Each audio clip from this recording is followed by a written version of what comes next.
2024च्या संकल्पासाठी आदरणीय प्रदेश अध्यक्ष बावनकुळे साहेब यांचं मी स्वागत करते। ज्या 2047च्या विकसित भारताचा संकल्प घेऊन, आत्मनिर्भर भारताचा संकल्प घेऊन देशाचे पंतप्रधान आदरणीय नरेंद्र मोदीजींनी सगळ्या देशाला पुढे घेऊन जाण्याचा आणि अमृतकालमध्ये अमृत संकल्प घेऊन पुढे जाऊन येण्याचा निर्णय घेतलाय।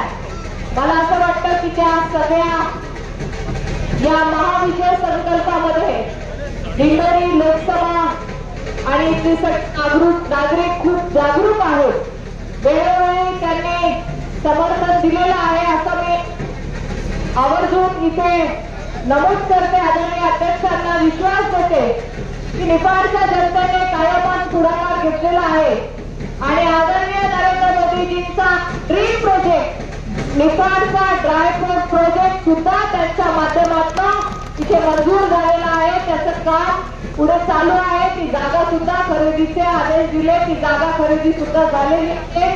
हा प्रोजेक्ट मोठा असल्यामुळे बऱ्याचशा अडचणी येतात आणि म्हणून या प्रोजेक्टला पुढे गती देण्यासाठी आपल्या सगळ्यांचे आशीर्वाद जसे आधी होते तसेच परत एकदा भारतीय जनता पार्टीच्या पाठीशी आणि आदरणीय नरेंद्र मोदीजींची ताकद वाढवण्यासाठी द्यावे।